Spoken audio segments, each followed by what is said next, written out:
नमस्कार। विषय code EL207 micro processor unit 3 8085 architecture सब unit 3.4 pin configuration and signal diagram part 2। इसके अंतर्गत आज हम सिग्नल डायग्राम के बारे में अध्ययन करेंगे। पिछले रन पे हमने उसका पिन कॉन्फ़िगरेशन देखा था कि 40 पिन पर कौन कौन से पिन का क्या फंक्शन है। यहाँ हम आप सिग्नल डायग्राम देखते हैं। इन signal diagram 40 pins of microprocessors are rearranged according to their function and are not shown in ascending order of their pin numbers।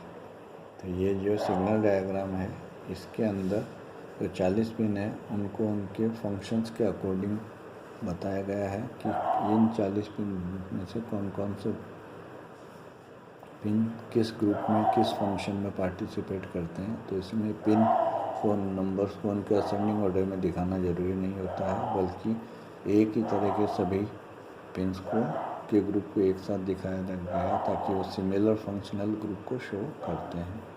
It is shown in the below diagram on next page. तो signal diagram को अब हम और अध्ययन करेंगे इस चित्र की सहायता से। यहाँ आप देख रहे हैं कि इसमें ये सिग्नल डायग्राम शो किया गया है। तो एक ही तरह के सिग्नल्स को एक जगह दिखाया गया है, जहाँ यहाँ सबके ऊपर आपको जो फ्रीक्वेंसी जनरेटिंग एलिमेंट हैं X1 X2 उनको एक साथ दिखाया गया है ताकि ये क्रिस्टल है, इनके अंदर एक क्रिस्टल लगा है जो माइक्रोप्रोसेसर के लिए फ्रीक्वेंसी जनरेट करने का काम करता है। यहाँ जो ग्राउंड और पॉजिटिव सप्लाई है उनको एक साथ दिखाया गया है, उनके साथ में पिन नंबर भी बताए गए हैं। ये जैसे क्रिस्टल के 1-2 हैं, इसी तरह यहाँ इसके पावर सप्लाई और ग्राउंड के पिन 40 और 20 है। और क्योंकि ये पावर सप्लाई से रिलेटेड है तो एक ही तरह का वर्क है तो उनको एक साथ दिखाया गया है। तो पिन्स का कोई ऑर्डर नहीं है, लेकिन क्योंकि इनका कार्य एक जैसा है इसलिए इसको सिग्नल डायग्राम में हम एक जगह दिखाते हैं ताकि हमें पता लग सके कि ये इनका फंक्शन क्या है। तो ये ग्राउंड सप्लाई है, ये पॉजिटिव 5 वोल्ट सप्लाई है। इसी तरह सीरियल इनपुट आउटपुट पोर्ट से रिलेटेड जो सिग्नल्स हैं वो हमारे पास 2 सिग्नल हैं, SID और SOD। तो इनको एक जगह दिखाया गया है जो कि 4 और 5 नंबर के पिन के करस्पॉन्डिंग है। जब सीरियली डेटा इनपुट देते हैं तो ये 5 नंबर पिन काम में आती है, जब सीरियली डेटा आउटपुट लेते हैं तो ये 4 नंबर काम में आती है। इसी तरह जो एक और ग्रुप है सिग्नल्स का वो है interrupt and externally initiated signals. ये इनका एक ग्रुप है। तो इंटरप्ट सिग्नल्स का एक ग्रुप है जो 6 नंबर से लेके 10 नंबर तक पिन पर है।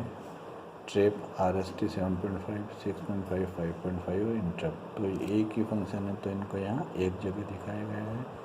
जैसा पहले बताया जा चुका है, इसमें ट्रेक इंटरप्ट की हाईएस्ट प्रायोरिटी होती है, उसके बाद 7.5 की 6.5 की 5.5 की और सबसे लोएस्ट प्रायोरिटी इंटरप्ट सिग्नल्स की होती है। इसी ग्रुप में interrupt and externally initiated signals हैं। तो यहाँ जो आप सिग्नल देखेंगे रेडी, होल्ड और रीसेट इन, ये 3 सिग्नल्स हम माइक्रोप्रोसेसर को एक्सटर्नली देते हैं, इसलिए एक्सटर्नली इनिशिएटेड सिग्नल्स के ग्रुप में आते हैं। रेडी है जो कि माइक्रोप्रोसेसर को स्लोअर पेरिफेरल्स के साथ सिंक्रोनाइज करने के काम में आता है। होल्ड जो है सिग्नल्स आपका, ये माइक्रोप्रोसेसर अपना कंट्रोल बसेस पे से अपना कंट्रोल हटा देता है, जबकि पेरिफेरल्स और मेमोरी को डायरेक्ट कम्युनिकेशन करना होता है, उस समय ये काम में आता है। इसी तरह जब इसको वापस रीसेट करना होता है तो रीसेट, तो ये तीनों ही पिन एक्सटर्नली इनिशिएटेड है तो इस ग्रुप में ये गई हैं। नेक्स्ट ये यहाँ एक क्लॉक्स से रिलेटेड सिग्नल्स हैं जिनको एक जगह दिखाया गया है 3 और 37 नंबर पर। ये क्लॉक आउटपुट है और एक पिन ये रीसेट आउटपुट है, जिसको हम और डिवाइसेस के लिए इन दोनों सिग्नल्स को काम में ले सकते हैं। तो अदर डिवाइसेस के लिए काम में आ रहे हैं इसलिए इनको अलग से शो किया गया है। कंट्रोल एंड स्टेटस सिग्नल्स, तो जो माइक्रोप्रोसेसर का सारा प्रोसेस जो कंट्रोल होता है जो स्टेटस सिग्नल्स के द्वारा जनरेट किए जाते हैं उनको एक जगह दिखाया गया है। इसमें आपके ये होल्ड एक्नॉलेजमेंट है, इंटरप्ट है, write signal, read signal, input output oblique memory, S0, S1 और ALE एड्रेस लैच इनेबल। ये सभी सिग्नल मिलकर आपके कंट्रोल एंड स्टेटस सिग्नल्स कहलाते हैं, जो ऑपरेशंस के लिए आपका अगर जैसे इनपुट आउटपुट मेमोरी में से आपका ऑपरेशन इनपुट आउटपुट से रिलेटेड है तो ये इस नंबर पिन पर ये सिग्नल हाई रहेगा। अगर मेमोरी से रिलेटेड है तो ये लो हो जाएगा। अगर रीड करना है तो 32 नंबर पे सिग्नल लो होगा। ये बार इंडिकेट करती है कि लो एक्टिव सिग्नल है। अगर राइट से रिलेटेड ऑपरेशन है तो ये राइट वाला सिग्नल इस नंबर पिन पे 31 नंबर पे लो होगा। ऐसे ही आपके S0, S1 और इनपुट आउटपुट ऑब्लिक मेमोरी मिलकर ऑपरेशंस इनपुट आउटपुट से रिलेटेड है या मेमोरी से है, अगर इनमें से जिसके साथ भी है तो उसको रीड करना है या राइट करना है, उनके अकॉर्डिंग ये मिलकर एक सिग्नल्स जनरेट करते हैं। नेक्स्ट ग्रुप ये आपके multiplex address oblique data bus का है।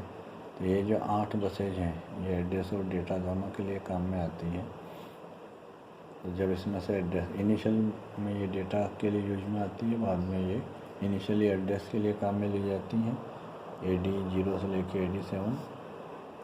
बाद में जब इसके एड्रेस को सेव करना होता है तो ALE सिग्नल्स के द्वारा इसके एड्रेस को सेव कर लिया जाता है और बाद में ये डेटा के यूज में लेने के लिए फ्री हो जाती हैं। तो AD0 से लेकर AD7 बसेज जो हैं इनिशियली एड्रेस के लिए काम में ली जाती हैं, बाद में ये डेटा के काम में लेने के लिए फ्री हो जाती हैं, जबकि हम एड्रेस को ALE सिग्नल्स के द्वारा सेपरेट आउट कर लेते हैं। इसी तरह जो लास्ट ग्रुप आप यहाँ देख रहे हैं हायर ऑर्डर एड्रेस बस, ये A8 से लेकर A15 तक है और इनके पिन नंबर 21 से 28 तक है। ये अलग ही ग्रुप है जो केवल और केवल एड्रेस के हायर बिट्स को शो करने का काम करता है। इस पर हम हायर ऑर्डर एड्रेस प्लेस करते हैं। लोअर ऑर्डर जो 8 बिट एड्रेस है वो multiplex address oblique data bus में इनिशियली काम में लिया जाता है और फिर बाद में यही बसेज डेटा के लिए फ्री हो जाती हैं। तो इस तरह सिमिलर फंक्शनल ग्रुप्स को एक जगह जो बताया जाता है वो सिग्नल डायग्राम कहलाता है। तो आज हमने इसका अध्ययन किया। थैंक्स।